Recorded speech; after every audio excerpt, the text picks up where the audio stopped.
5 minutes avec la Rhapsodie de réalité, une émission pour vous, une émission conçue pour vous, une émission taillée sur mesure, une émission qui vous ressemble, une émission qui vous permet de connaître votre destinée avec le Christ. Bonjour à tous, bienvenue dans notre émission 5 minutes d'édification avec la Rhapsodie des réalités. Aujourd'hui, dimanche 29 septembre, le thème est notre première responsabilité en tant que roi sacrificateur. Le verset d'ouverture est tiré de Apocalypse 1, verset 6 qui dit « Et qui a fait de nous un royaume, des sacrificateurs pour Dieu son Père, à lui soit la gloire et la puissance au siècle des siècles. Amen. » Dans le commentaire, pasteur nous dit « Chaque chrétien est un roi sacrificateur de Dieu. » Vous pouvez dire « Je n'ai jamais répondu à l'appel d'être un sacrificateur ». Mais le jour où vous avez donné votre vie à Jésus-Christ, vous avez été immédiatement introduit dans cette fonction. Et votre responsabilité première en tant que roi sacrificateur est l'intercession. Dans l'intercession, vous vous associez à Dieu. Vous êtes de son côté pour amener sa volonté à s'accomplir en faveur de quelqu'un d'autre. Cela signifie que vous devez connaître sa volonté et son dessein concernant une personne, un pays, une situation ou tout ce pourquoi vous priez, afin de pouvoir prier avec exactitude. Certains chrétiens ont cultivé la croyance erronée que le ministère de l'intercession est destiné à certains chrétiens ou uniquement à ceux qui font partie du groupe de prière de l'Église. Mais ce n'est pas vrai. Nous avons tous une obligation d'intercession. Éphésiens 6, verset 18. Dans 1 Timothée 2, versets 1 à 3, l'apôtre Paul par l'Esprit écrit « J'exhorte donc avant toute chose à faire des prières, des supplications, des requêtes, des actions de grâce pour tous les hommes. Cela est bon et agréable devant Dieu notre Sauveur. » Vous devez donc accomplir votre ministère d'intercession en tant que roi sacrificateur. Et ce faisant, certains faits doivent être notés. Premièrement, la prière d'intercession est toujours en faveur d'un autre.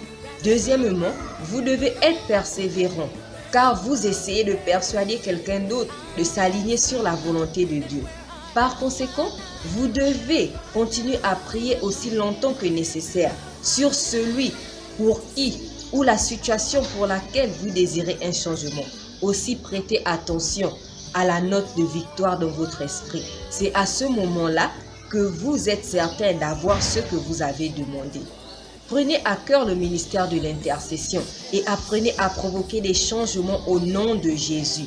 Dieu vous a donné la domination et l'autorité de changer le cours des événements sur la terre, les événements survenant dans votre vie, dans votre famille et dans la vie de ceux qui vous entourent.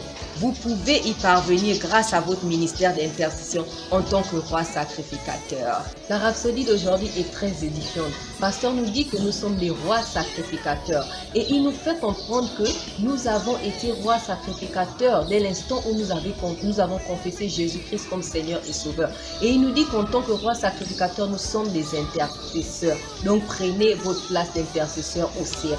Nous allons juste prendre quelques secondes pour méditer sur cette merveilleuse parole. Veuillez répéter après moi. Cher Père Céleste, je te remercie de me compter fidèle et de m'avoir confié le ministère de l'intercession. J'affirme que l'évangile de Jésus-Christ a libre cours et est glorifié dans les nations du monde. Au nom de Jésus. Amen. Pour les études approfondies, vous lirez Ecclésiaste 8, verset 4, Romains 8, verset 26 à 28, 1 Pierre 2, verset 9 à 10. Que Dieu vous bénisse. Passez un excellent dimanche. Amen. Nous croyons que vous avez été bénis par ce message. Nous vous invitons à faire de Jésus-Christ le Seigneur de votre vie en disant cette prière. Seigneur Jésus, viens dans mon cœur et deviens le Seigneur de ma vie. Je reçois la vie éternelle dans mon esprit. Et selon Romains 10, 9, si tu confesses de ta bouche le Seigneur Jésus, et si tu crois dans ton cœur que Dieu l'a ressuscité de mort, tu seras sauvé. Je déclare que je suis sauvé, je suis né de nouveau, je suis un enfant de Dieu. Maintenant, j'écris ce qui demeure en moi. Félicitations, vous êtes maintenant un enfant de Dieu.